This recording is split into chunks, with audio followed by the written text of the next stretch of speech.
Selamat datang di channel History TV. Kalau Anda suka dengan video-video kami, tolong bantu subscribe, share, dan like supaya channel ini cepat berkembang. Kami ucapkan banyak terima kasih yang sudah support dan mendukung channel kami.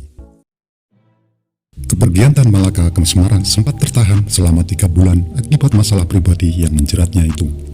Baru pada 1921 Tan Malaka meninggalkan pekerjaannya yang bergaji besar itu dan memimpin PKI Pendidikan Pawegingin di Jawa.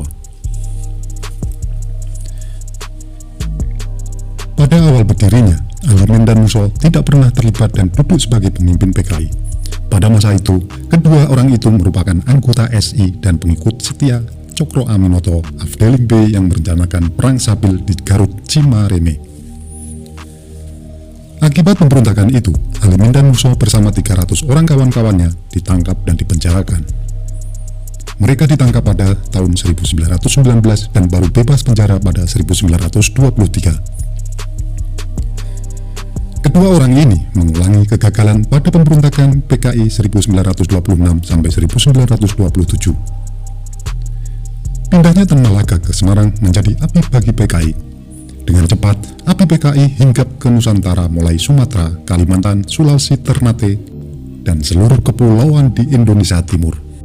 Berbagai penerbitan PKI juga mulai bermunculan. Beberapa penerbitan itu adalah Suara Rakyat, Sinar Hindia, kemudian diganti dengan API, serta brosur-brosur, pamflet-pamflet, manifest PKI, dan sebagainya yang berisi tentang ajaran komunisme. Sambutan rakyat saat itu sangat besar.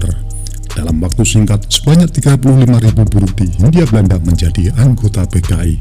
Begitupun dengan sebagian banyak anggota SI berpindah menjadi anggota PKI. Perkembangan PKI yang begitu pesat membuat kapitalisme imperialisme Belanda pucat. Serikat-serikat buruh dan tani mulai didirikan.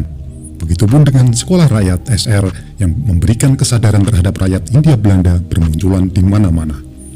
Singkat kata, gerakan total Tan Malaka PKI membuat tumbuh sangat besar.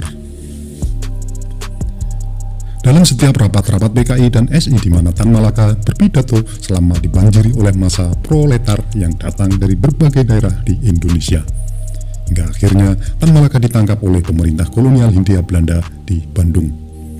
Penangkapan itu dilakukan pada Desember 1921 usai Tan Malaka berpidato di Bandung.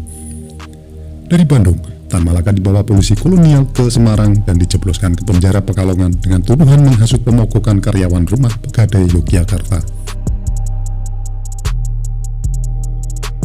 Sebulan setelah penangkapan itu, surat keputusan untuk membuang Tan Malaka keluar. Pada awalnya, Besluit internering Tan Malaka ke Pulau Timur, namun diubah pada awal Maret 1922 ke Nederland dengan menggunakan hak exorbitante rechten.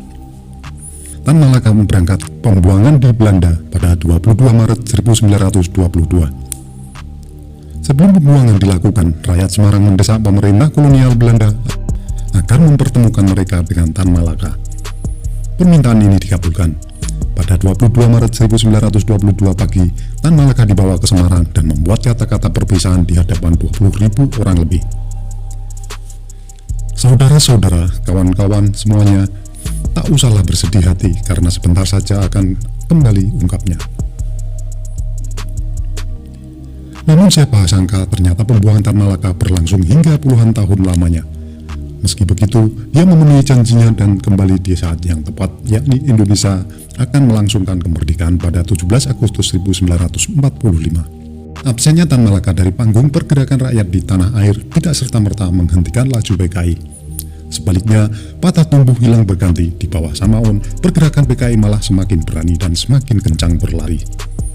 VSTP mulai pemogokan di bulan Februari 1923 menuntut perbaikan kesejahteraan.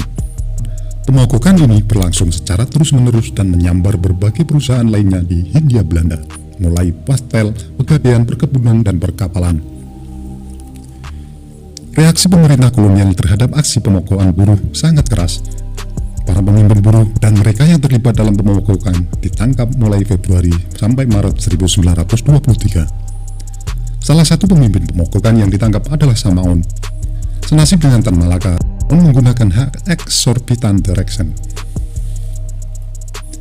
Dia lalu dibuang ke Belanda pada pertengahan tahun 1923. Hilangnya dua pemimpin PKI ini membuat gerakan komunis di Hindia hilang arah dan bertindak di luar jalur komunisme. Semangat komunisme berganti menjadi putsch Sabilullahistis Bakuninis. Kebun-kebun tebu dibakar, aksi-aksi pemboman mulai dilakukan di GG Fok, Solo, dan Yogyakarta, dan sabotase-sabotase semakin sering terjadi di bawah komando pimpinan PKI. Aksi-aksi sabotase yang kerap dilakukan kaum anarkistis ini dengan cepat membakar jiwa golongan rakyat tani dan pekerja yang ada di bawah Serikat Rakyat SR. Anggota SR banyak berasal dari kaum tani muslim dan memiliki semangat anti Belanda. Itulah tadi ulasan kami tentang pemberontakan PKI di pemerintahan Hindia Belanda Part 2. Nantikan part 3 yang akan datang. Terima kasih yang sudah menonton sampai selesai.